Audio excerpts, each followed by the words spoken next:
Simon, great to have you here at the MODUS Super Series for the first time. And what are your feelings this morning coming here?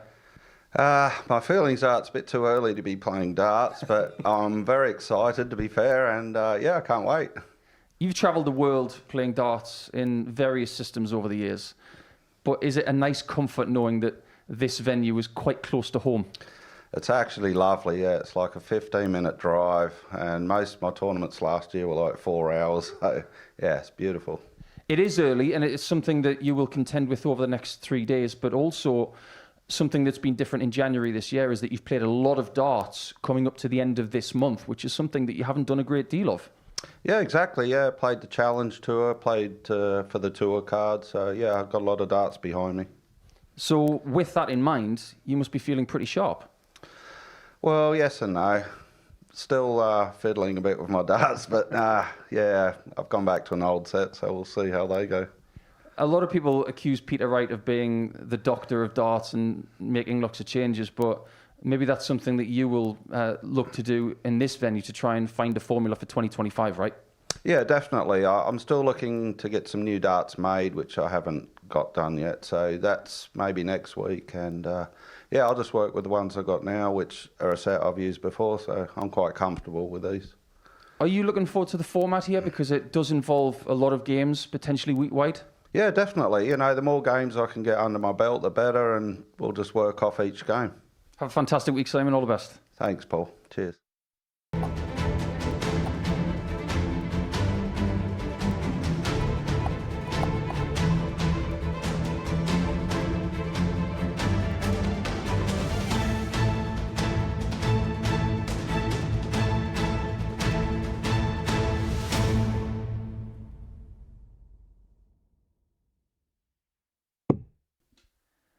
Here we go then. Simon Whitlock will make his debut in the very first match of week 2. And up against Graham Hall as well.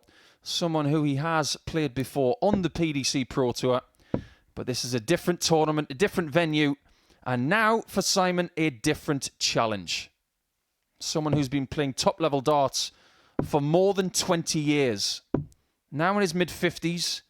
And his hometown is Hornsby, back in Australia. But he's a resident of Hampshire, about 15 minutes away from the studio, which is quite handy. But Graham Hall from Ulster, and wearing his customary green and black, G-Man is back at the MODUS Super Series, where he has been successful before. This is a really good first game, and it'll be interesting to see where these guys finish up in Group A after 3 days of action. With myself, Paul the Asset Nicholson, you've got Jack Garwood as the referee, and Scott Mitchell is with us for all of Group A this week. I do like the way that the bookies had Graham Hall as a favourite for the week, and I think when you look at his stats coming off of the tour, 81, and how well he used to do here, I think this place set him up to get that card a couple of years back. So for me, I'm expecting a more experienced Graham Hall here at the Super Series since he was last with us, because he's got that 2 years of Pro Tour experience playing the very best in the world, sort of week in, week out. 66. I think it's a very fair point. I remember watching Graham in our previous studio in Southampton, and he actually won in Series 1 in week 3. And that was the series where it started in Southampton but finished in Portsmouth. So he has made a Champions Week before, but he's not won a week in Portsmouth yet. So 59. That, realistically, is his next challenge. Could even be this week. But I think he's a real danger. I'm with you, Scott. Yeah, and I you know, the stigma of coming off the tour a couple of years ago was, you know, where you're going to go, what you're going to do. And I think that just isn't the case anymore with you know, everything that's going on away from that Pro Tour, that top 128. We've had it now for a year or so where people are now starting to doubt, is there any point in being on the tour, being sort of outside the top sort of 60 to 128? And it just... 60. And that's how well the game has progressed outside the 128 to make people within it think that. It's a bit of a slow start from both players in this first leg of the week, but you can completely understand it. We had a little bit of a chat with Simon this morning, and he was saying, I'm not sure about playing darts this early. Simon can probably not remember the last time he played a competitive match 140. at 9:35 in the morning, because PDC darts doesn't usually start until 12 to 1 o'clock over the last 15 years. Yeah, very much so. When I was there, it was 12 o'clock, and it is a very different 130. way of You require preparing. It's about the players preparing. You know, back in our day when you played county, you kind of worked out that when you were playing in the men's, you were playing later in the afternoon. Easier to prepare for, easier to get up and have your Simon, you routines require that you 52. know work because you've won stuff doing those routines. Here, that is thrown right out of the window with like I say, 9:35 start. on the first leg, Simon Whitlock. Simon has thrown the first leg out of the window. He takes it in 20 darts, and that will settle him down. Second leg, Even it's someone Graham of his to throw experience, Game they on. still need to get that early settling leg like that just to feel a little bit more at ease. Yeah, I mean, having been there and 140. had that tour card and dropped off, what happens is things start to happen with your game when you start looking at that table and thinking, am I going to keep my card and am I not? 140. Sort of from about 8 months out. And what happens is there's a kind of system. You start missing doubles in games and losing games you shouldn't lose, and the year before you were winning. Then you start to stop yourself scoring, and you're not then getting to that double as the pressure sort of starts to raise upon yourself to try and hold that card. And then towards the end of the year, you really are chasing rainbows and you're clutching at straws. You're overanalyzing every single thing about your game, about why it hasn't worked. And the last 2 months are just so difficult. 140. But for these guys, they were right on the cusp at the end last year. So even some of it went down to Ali Pali, I think, for Simon, of whether he kept his card or not, and what others were performing like. 96. Graham, you require Well, Simon 81. has left himself a bogey number, which is not the kind of thing he usually does. But Graham has really found his scoring shoes in this second leg. He's going to leave himself handily placed 49. on double 16. But you don't usually expect to see Simon on 165 from a mid-leg position where he should have left a finish. 99. Graham, you require 32. There's a little bit of pressure on this double 16 shot for Graham now. It was hit by Whitlock in the first Edge start on the second leg. of the first Graham leg, and Hall. Graham's done exactly the same. Third leg, it's Simon The to throw G-Man first. gets his first leg of the day. Now, speaking of Graham, when he graced the building this morning at around 7:30, 59. and he couldn't wait to say, I'm really looking forward to this.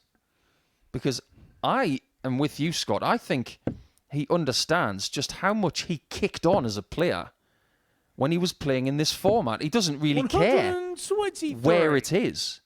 It's about how many games he can play throughout the course of a week and sharpen up to the degree that he could possibly win.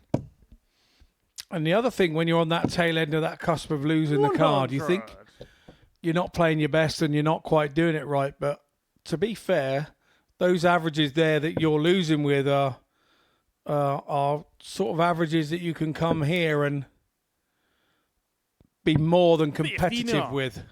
You've just then got to find your doubles and your confidence to win games. But what I love about this place is there are always lesser names that are ready to 100. step up and beat you here and take their moment in the limelight, and we forget that. But that's what makes this so unique as a competition. Yeah, just to give you an insight into how well Graham played 59. in the previous 12 months in Players' Championship events, he averaged 91.05, which is not bad darts at all. But at the top level, You need a little bit more, and Simon has found a little bit more there for his first maximum on this stage. Still plenty of magic up his sleeve, that's for sure. 85. Simon, And this you time it's Hall who require doesn't leave a 62. finish. Traditional route, treble 10. Oh, double 8. No score. Busts it, which is very unusual. Caught the flight, didn't he, of the previous dart. But no harm done. Graham Hall back on 175, and he'll be looking to set this up and cause Simon a problem when he comes back.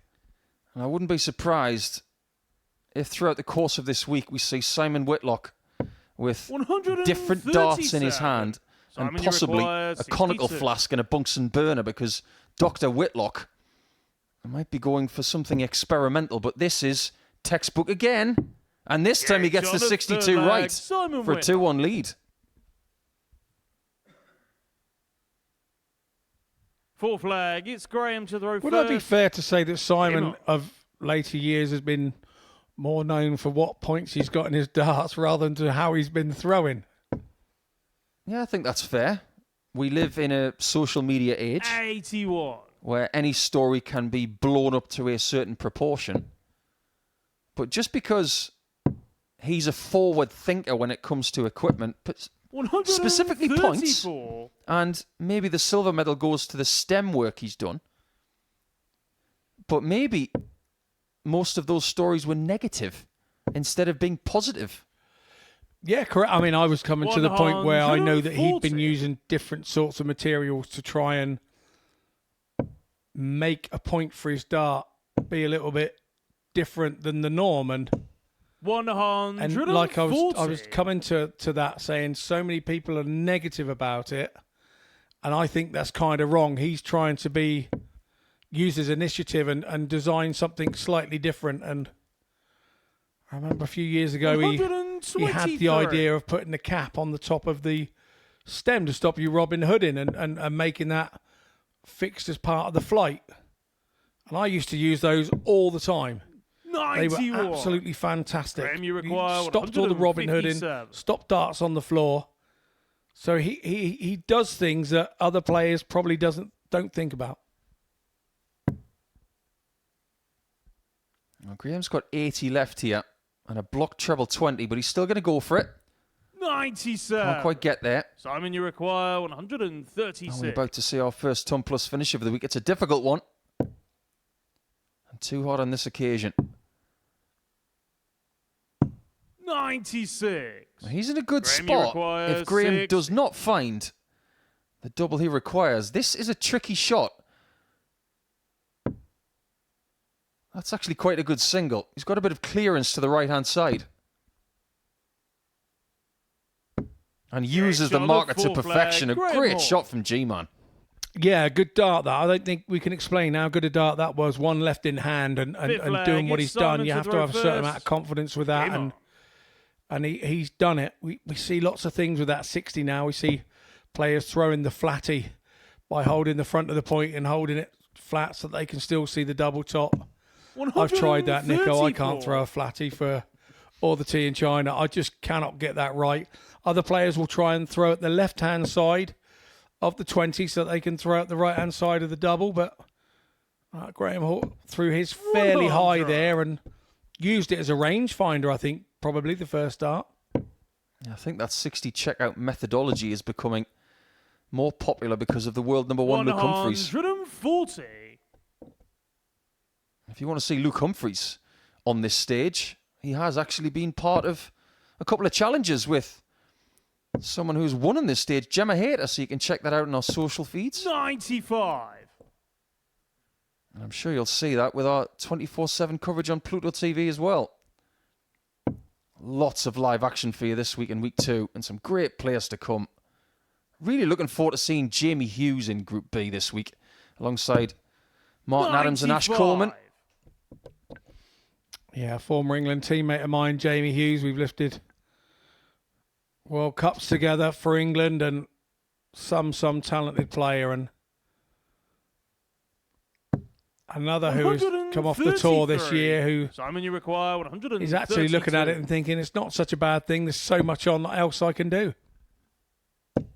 There's nothing Simon can do about the 132, but that is a really, really smart 96. last dart. He takes the bust shot out of commission. He wanted to leave 32, but he looked at the risk and said, it's not worth it. 133. Good competitive game, Simon, this. you require 36. Averages are very healthy. Double nine. Loves double nine. Not this time. 28. What a chance this is for Graham, you Hall to break the require throat. 40. Yeah, that 133 from Hall really did apply the pressure there to Simon, didn't it? Particularly because he hit the two trebles first two darts, and it just makes you a little more assertive. Now, G-Man's got to finish it off. 30. He's fluffed his lines. Simon, you require Surely Whitlock 8. will need no second invitation here. It's the same height as double nine. And that's a cracking marker. Game shot on the fifth leg. He's Simon using Whitlock. darts today that he has used before, but if you are a bit of a darts Sixth leg. It's fanatic, Graham to throw first. you might know the story Game on. behind these darts, because these used to belong to G.G. Mathers. He picked them up one day when G.G. was at his house, and he says, oh, I like those. 100. So he started using them on the tour. But it seems, based on his interview with ourselves this morning, Scott, that 60. he's in a state of flux at the moment. He's waiting to create the next Simon Whitlock dart. And maybe we shouldn't judge everything in 2025 on this week for Simon. He could still have a year like Connor Scott had in 2024. It took him 3 or 4 months to get his flight right last year. And boy, did he get it right in the end. Yeah, you talk about Connor Scott. He uses a very 84. similar dart to Simon developed in his last big development in dart. So, yeah, and I think Connor is he's one of those. He's just an absolute robot, Connor Scott. Turned himself into something very special. 96. He's always been good, but last year turned himself into something very special and now has a card, so we won't be seeing him. 60. Strange thing to say as it happens. We're happy that we won't see certain people, actually 21 players who played here in 2024, went on to get cards, either through secondary 57. tours or Q School. So a lot of people can gain confidence through their Super Series campaigns throughout a year if they want to bounce back to 42. the PDC Pro Tour, which I'm sure is something that Graham wants to do this year. He's in a good position in this sixth leg. I had a sneaky suspicion this game was going to go all the way. It may just do so. 140. Well, massive from the G-Man there. Simon's scoring has just dropped off in this leg. When he lost that leg before, 78. is it Graham, something you he's going to have to require get used to? 48. He hasn't got so many legs to recover. Double 16. Will give us a tied game. Looks like a blocker, but it isn't. Game shot Hate on the to say I sixth told you leg. so. Graham Hall. All the way we go, and you make a fabulous point, Scott. 7th from How final leg. seasoned It's Simon to throw Is Whitlock first. at playing on. best of 7 legs? Now, he might play it locally because he's noted for playing a lot of local darts in Hampshire. But under the lights, 140. best of 7 is something he will barely have played in his career. No, exactly. That's my point. When you lose legs here, there is no time to recover. He's fortunate to be in the 97. position of 3-3 here because Graham Hall had those 3 darts. He'll be thinking he could have been out of the door and shaking hands by now and back in the back room. 58. Whitlock hasn't really backed up that first 140 he started with. In a previous leg, Graham Hall had 2 1-3-3 scores 57. with 7 19s. That's what Simon's looking for right here. Well, that's hard to get past, so he has to go to the 60 now. 136. And he's pitched that one brilliantly. Yeah, by hitting that first treble 19, he left himself options, didn't he? Hall knew exactly what he needed to do there, and that was max. Simon, you And require that's something he hasn't done in this game. 167. There's 57 off, leaving 110. Finishing on the ball would have been something special. 130. And he's left himself on 37. And the first match dart of this week is missed. Yeah, you could have just see the wry smile through all the facial hair there on Simon's face. 140. He had a little Simon, smirk you to himself require about that. 37. He'll be smiling from ear to ear if he hits double 16. Or another double 8. 21. Well, that is now Graham, you require 107. 3 darts for the match missed. Can G-Man turn into a thief? Needs a treble 17. Double 18. And he pinches it in the And top right match, corner. Graham Hall. That'll feel a bit salty if you're Simon Whitlock. His debut match, it could have been his, but the G-Man gave himself one chance to take it, and that opportunity is now in his swag bag. It was a very good game. Averages came down a little bit towards the end, but Graham Hall with 4 out of 9 on the doubles and a very respectable 94 average.